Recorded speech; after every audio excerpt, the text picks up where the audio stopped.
Hi, this is Brian Kim. I'm going to share with you case number 167 in the best way to do cataract surgery series. This is a small pupil as well as a 1+ dense lens. And then you're going to see double chop, cross chop, mechanical fracturing techniques. And in my opinion, the most efficient and easiest way to disassemble a lens like this. Again, some people get intimidated by small pupils.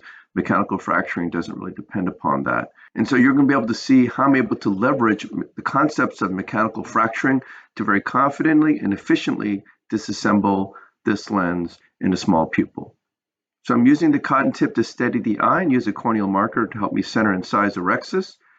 I use the cotton tip to control the eye, and then I make my paracentesis incision first on the right side and then the left side, making sure I'm flat to iris plane.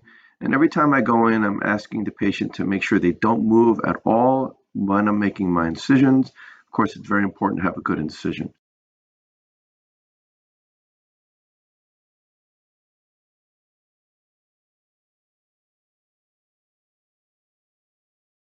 Go ahead and inject some intracameral lidocaine and then some intracameral epinephrine, and then some dispersive viscoelastic to coat the corneal endothelium to flatten the anterior capsule and hopefully give me a little bit of viscodilation, which it did. Not a whole lot, but some.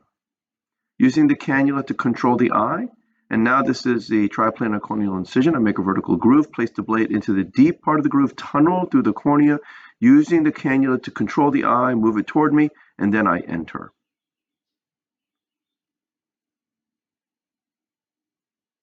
These are the sharp tip Haldane Percar forceps. You can see how the blade moves almost like scissors rather than tongs, as you've seen in my previous video. If you haven't seen my previous video introducing these forceps, please go back and check that out. Again, sharp tip Haldane Percar, low profile, again, minimum viscoelastic egress. I have tremendous confidence and control with these forceps. Puncture the center, pulling the tear towards me, grabbing the right side of the tear. Again, you see in the subincisional space, no corneal stria, no distortion. View is so good. I'm able to go around circumferentially. Again, that low profile is just something else. It's really a great forcep in my opinion. I have great control of the rexus going around circumferentially. The chamber is not collapsing. The rexus forces are not radializing. And I'm able to take my time and grabbing the tip of the tear and just going around.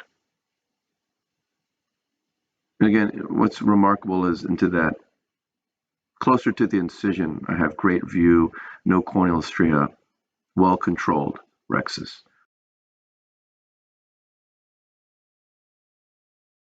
Burp some viscoelastic out, and this is the capsular fornix hydrodissection technique. I place the cannula under the rexus edge contra-incisionally, get a nice wave, rotate the tip back up, decompress on the left side, hooking the peripheral lens on the right side, and the lens begins to spin. Again, easy, no fuss, repeatable, highly reproducible. Chances of hydrodissection failure are very low with this technique.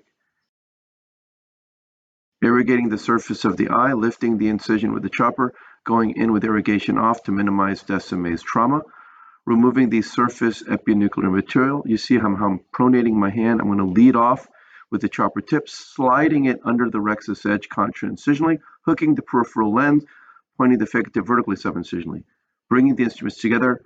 Because the lens is soft, I'm able to cheese wire through the lens material, fracturing the lens completely in half. That is double chop. Pronating my hand, sliding it underneath the right heminucleus, pulling the chopper essentially toward the phaco tip, bisecting the right heminucleus. That is cross chop. Using some vacuum to lift that first quadrant up, which comes out. Again, I'm going to show this in slow motion, having my hand pronated, leading with the tip of the chopper, sliding it underneath the rexus edge, and then straightening out, making it vertical, catching the lens at the equator, rotating the phaco tip vertically subincisionally. Again, the instruments are now acting like two choppers. So I'm crushing the lens in half, which happens very easily. Again, I'm using the phaco tip as a chopper. No vacuum, no ultrasonic energy used in that moment.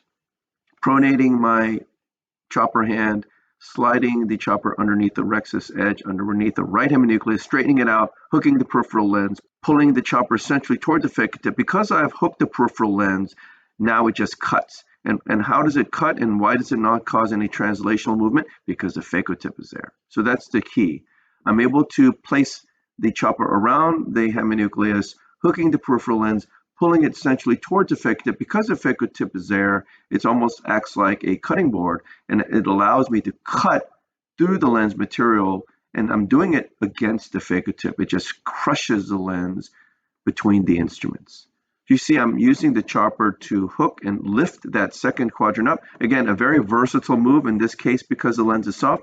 No problem, it doesn't want to come. Just hook the peripheral lens and pop it up with the chopper. Again, so easy, so simple, and being able to place that chopper at the lens equator and hooking the peripheral lens is really such a critical component of this technique. Turning that second heminucleus in front of me, placing the chopper around the lens, pulling it centrally toward the phaco tip, fracturing the lens completely in half, using some vacuum to grab that third quadrant, and it just kind of crumbled and removed, using some vacuum to grab that last quadrant. Again, it's just kind of crumbling now, grabbing it with the phaco tip with some high vacuum, and then just using some crushing forces to mash the tip and crushing the lens between the instruments, and then very carefully and slowly emulsifying the lens piece. You can see the CDE is very, very low, again, which just illustrates that this is a soft lens, and using that cheese wire concept by crushing the lens between opposing forces. Again, with the double chop, both instruments are choppers. But then when you're doing cross chop, essentially the phaco tip is a cutting board, right? So the chopper is actually doing the cutting move. You're bringing the chopper towards the phaco tip, cutting the lens pieces between the instruments, and that's what allows you to be able to use that phaco tip as a cutting board, very effectively and efficiently disassembling the lens.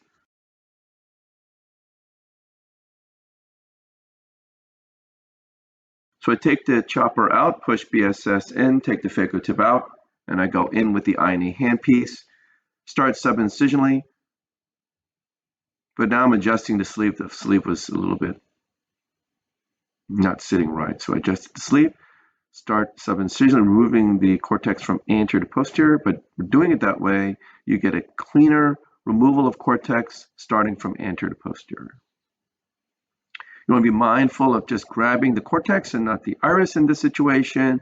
So use foot pedal control to make sure you're very careful. Don't grab the pupillary edge. As soon as you grab the pupillary edge, then the pupil will start to shrink. So try not to do that. Just get underneath the capsule first, initiate some aspiration and vacuum, and then you'll be able to grab the cortex. Once you have the cortex, then you can pull it away from the iris and then increase your aspiration and vacuum. So that's the way to do it. Switch to polish mode, polishing underneath the rexus edge, polishing the posterior capsule as well.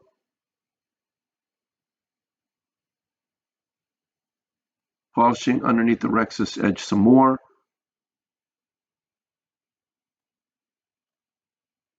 Instead of pulsing with the BSS, I go straight to the cohesive viscoelastic, and that's because the pupil is so small. I don't want to accidentally pulse the iris, right? You can't see the capsule edge, so no reason to do that. Fill the bag with cohesive viscoelastic and then deliver the single piece acrylic lens into the capsular bag. I'm tilting the eye away from me because it allows me to see the contralateral capsule. So I make sure that I'm able to slide the lens underneath the capsule away from me. And by doing it that way, I'm confident the lens is in the bag.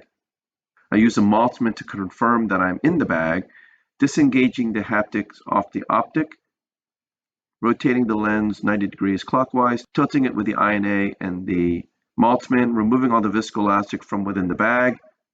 And this two-handed maneuver, just make sure that you don't run into trouble.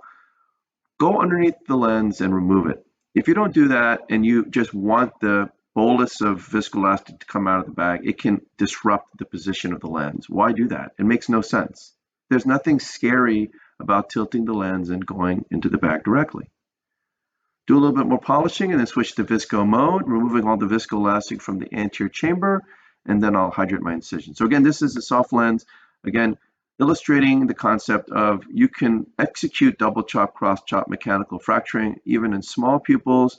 Again, you're using, for double chop, you're using the phaco tip as a chopper. You're not using ultrasonic energy or vacuum, so it's very safe to position that phaco tip in any which way, just like it's important and easy to position that chopper any which way. It's very versatile.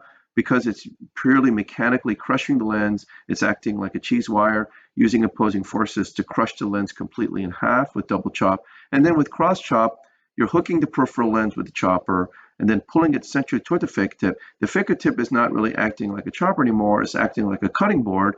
And so the chopper is like the knife, and you're cutting the lens or cutting the food with the knife, but it needs to have an opposing force on the other side, and that's what that cutting board is. And so, or chopping block, whatever you want to call it. And so you have, with cross chop, the chopper is initiating the cutting and the phaco tip is the chopping block. Very easy way to disassemble the soft lens as well as in a small pupil situation. And that's why I believe this is the best way to do cataract surgery. So I hope this was helpful to you, and I thank you for your attention.